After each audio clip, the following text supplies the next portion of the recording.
All right, members, we're going to get started. We've got a couple bills on the agenda today.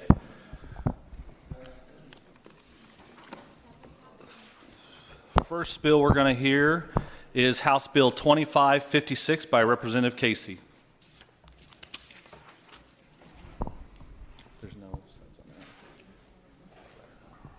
Representative Casey, you're recognized to present your bill. Thank you, Mr. Chair. Just real quick, I'll go through kind of what it is. As most of you probably are aware of, the first Monday of June, a public school's got to let a teacher know if they're not coming back.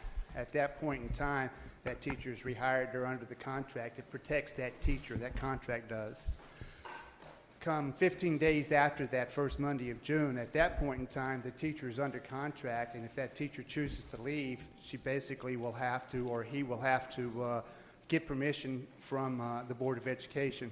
In most cases, if there's a replacement available out there, a quality replacement, they'll allow that teacher to move. This situation, basically what's occurring, maybe not in your district, but some districts, and it's probably going to continue to grow, is we have, as you know, our charter schools are also public.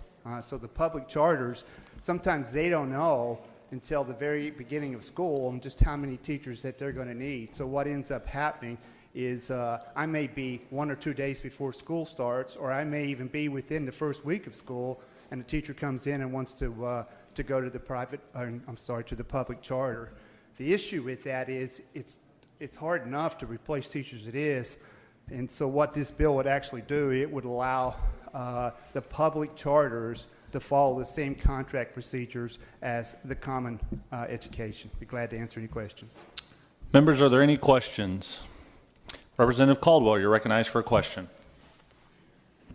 Thank you, Mr. Chair. Representative, I'm not as familiar with the statute. Are administrators held by the same prohibition? I'm going to have to be like Representative Sears. You know what? I'm not sure. Okay. For follow-up?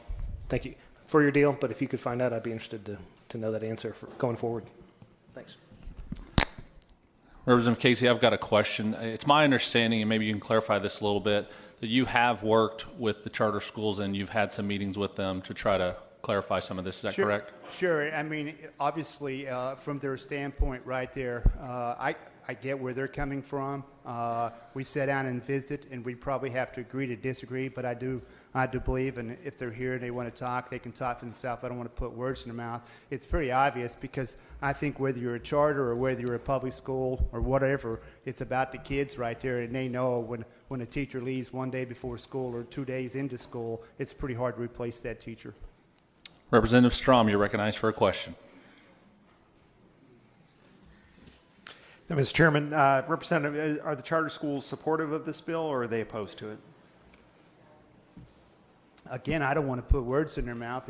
If they would like to speak, I will just tell you they basically said at first when we came back, when it first was filed, we talked back and forth, and at the very end, basically what was told to me is we're not going to fight that. We get where you're coming from.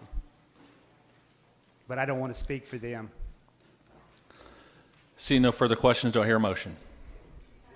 Do pass, do I hear a second? Having a second, will there be debate? Seeing no debate, we'll open the queue for a vote.